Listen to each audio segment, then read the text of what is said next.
باباسین صاحب، انورزیب صاحب او نورالامین صاحب ته دا زما ریکوست دی چې د شانګلې د کولې مزدور انتهایی په بد حال کې دی. زما د شانګلې د بچي چې ټونډه شنه کېږي او 80% د شانګلې خلک هغه د کولې مزدورۍ له ځي. دومره خطرناک مایننګ دی باباسین صاحب چې هره میاشت کې موږ له شپږ کوړي راوړي. د لوی خدای د سترې نامې نه شروع کوم چې دا خلفې او ادراک خالق دی.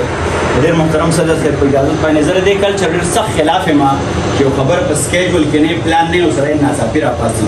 خو زه په دغه کرسۍ باندې ناست شپږ اته پېرې بیا ما د خپل زړه سره سلا وکړه چې زه دلته نه یم انوایټډ لکه د ویناوال په لحاظ باندې هسې زه د کتونکي په لحاظ راغلی یم.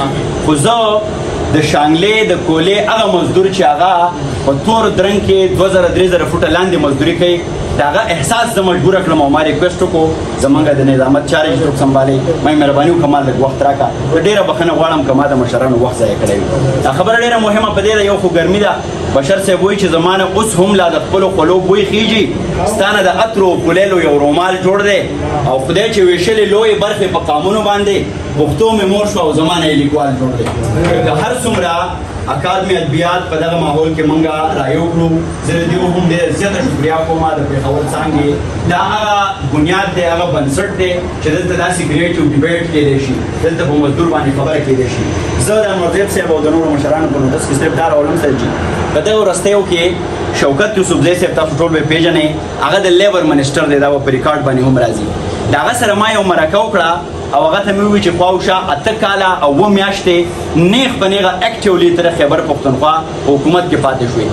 بیا په دې وروستیو کې زه تللی وم در اعظم خیل ته قاسم خیل لیس کې یوازې په هغه لیس کې 1800 رجسټر مزدوران د شانګلې د کولې کار کوي. نو هغه ته مایي چې حال څه دی په دې کې افروال لیس دی په دې کې ملا خیل دی په دې کې نور داسې بازي خیل دي. مایي دا ټول لیبر څومره دی تاسو څه کړي دي دا په ریکارډ باندې اباسین صاحب د شوکت یوسفزی صاحب خبره وه وایي زه د شانګلې د کولې د مزدور نه بالکل نه وم خبر تر اوسه پورې. دا ډېره لویه د افسوس خبره ده.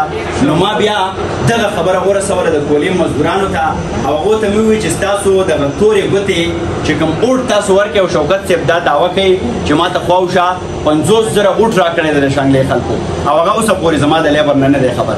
اباسین صاحب تاسو ته هم زه دا ریکویسټ کوم هسې خو مزدوران په کلهمه دنیا کې چې چېرته هم دي وایي چې د تاج محل مزدور به تل ژوندی وي جهان به ورو شاه جهان هېروي. مزدور مري نه دا به ټول عمر ژوندی وي. د هر مزدور لپاره به موږ په کلکه بیرغ پورته کوو. په اباسین صاحب انورزیب صاحب او نورالامین صاحب ته دا زما ریکویسټ دی چې د شانګلې د کولې مزدور انتهایی په بد حال کې دی. زما د شانګلې د بچي چې ټونډه شنه کېږي او 80% د شانګلې خلک هغه د کولې مزدورۍ له ځي. دومره خطرناک مایننګ دی اباسین صاحب چې هره میاشت کې موږ له شپږ اته مړي راوړي. او تېره پیره د ورکر ویلفیر بورډ بلوچستان نه سایرا عطا یوه میډم راغلې وه نو هغې د دغه کونډو دپاره چکونه راوړي. تاسو یقین وکړئ زه هم په هغه غونډه کې وم ما چې هغه کونډو له چکونه ورکول بالکل داسې جنکۍ وې یو کال د هغو د ودونه شوی و. نو هغه پیسې اخیستې ویرې کوه اباسین صاحب جړلې. دا خبره ګوره وړه خبره نه ده. په شانګله کې بل هېڅ قسمه روزګار نشته دی. زمونږ لیډرشپ هغه که امیر مقام دی که شوکت دی او که عباد دی هغو په دې موضوع باندې بالکل سنجیده نه دی اباسین صاحب.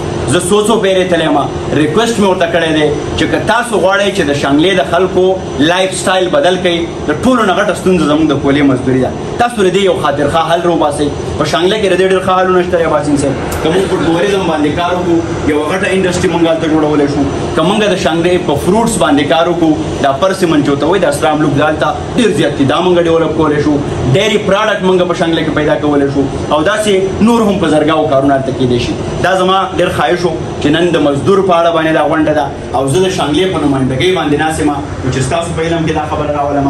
او زما به دا ریکویسټ ومې زه یو کوشش کوم اباسین صاحب هلته خالص د مزدورانو په نوم باندې یو غونډه جوړوم نو تاسو به ولنټیرلی ماله راځئ چې موږ دغه موضوع باندې بنیادي خبرې وکړو او موږ خپل لیډرشپ هم ځان ته کښېنو مخکې او هغه کوېسچن کړو چې تاسو وکړه. امیر مقام صاحب دعوه کوي چې 21 کاله زما په سیاست کې وشو او ما د شانګلې تقدیر بدل کړو. نو دا یې کوم ځای کې بدل کړو؟ په ګراونډ باندې خو زه ګرځم. شوکت صاحب د لیبر منسټر دی په فیډرل کې هم د حکومت او دلته په صوبه کې هم د حکومت. اباسین صاحب اوس هم د 1923 یو اکټ دی د هغې لاندې زما مزدورت ته کار کوي. دا نوي هلکان لاړ شي نه د دوی د پیسو پته لګي. داسې مې لیدلي اباسین صاحب 18 کلن یو هلک سره مې 2000 فوټه لاندې خبرې کولې. ما وایي چې دیاړي دې څو شوه؟ هغه وایي یوه میاشت نه وشوه او الټه وایي زه باقیدار یم په ډوډۍ باندې مې ساتي.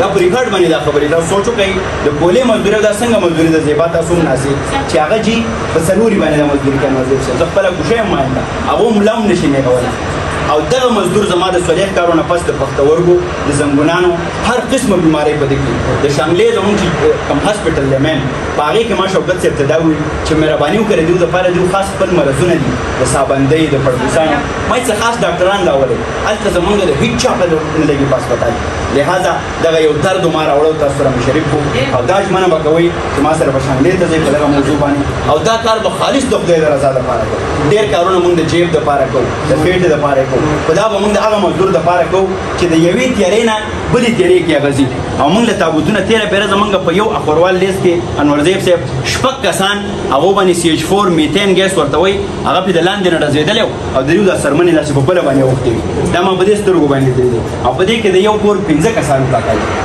دا هغه واحد کفیل دی د کور چې بل د هېڅ ګټه ورته نه په شانګله کې اوس هم زه په سوونو داسې مزدوران داسې ته ښودی شم د چا ملا ماته ده د چا خپه ماته ده په کټ باندې پروت دی او د دې سړي څنګه چې خبره وکړه دا مزدور اوسه پورې لا لیبر ډیکلیر شوی هم نه دی دا د شوکت صاحب دپاره د شرم خبره ده چې دا مزدور چې زخمي شي دا مړ شي د ډیث ګرانټ جهیز ګرانټ لیبر کالوني په شانګله کې هېڅ شی هم نشته دی د دوی دپاره یو سکالرشپ وي او هغه هم دلته په پبو کې دوی دفتر جوړ کړی دی زما مزدور به د شانګلې نه پبو ته راځي ورکینګ فوک سکول چې هغه د لیبر د بچي دپاره دي هغه په بلوچستان کې دي نو د شانګلې سړی به خپل بچی په بلوچستان کې داخلوي نو هله به د سره د حق ملاوي لهذا زما وس خو تر دغه ځای پورې هغه وایي چې لیونی شي سړی غر ته به ځي چېرته به ځي یا چې ملنګ شي د بل در ته به ځي چېرته به ځي او ملا چې منډه ووهي نو د جوماته پورې پښتون چې برید تاو کې سنګر ته به ځي چېرته به ځي زه تر دې ځای راتلی شوم د یو صحافي په حیث باندې ما خپل اواز تاسو ته راورسوم سرجي دا په دې کائنات کې د الله مخکې به هم ریکارډ شوی دغه مې خواهش و زه بخښنه غواړم که ستاسو ټایم مې اغستی خو په دغه به دا خبره ختمه کړمه چې موږ سره هر ځای کې ډېر لوی تاوان موږ وکړو موږ د سرو سپینو په شانګله کې چې هغې نه دا ښکلا داسې رابرېښي ډکه پکه ده په هغې کې زموږ په مخ کې څنګه چې دی ووایي تیر سریح ښکاري او د غربت کرښې ښکاري سراج لاله وایي چې ستاسو کور کې امن دی مزې کوئ دلته مو د وسپنو باران وکړو او تاسو په امرودو کې پیسې ګټئ موږ په زمرودو کې تاوان وکړو خوشحاله راته اوسئ ډېره مننه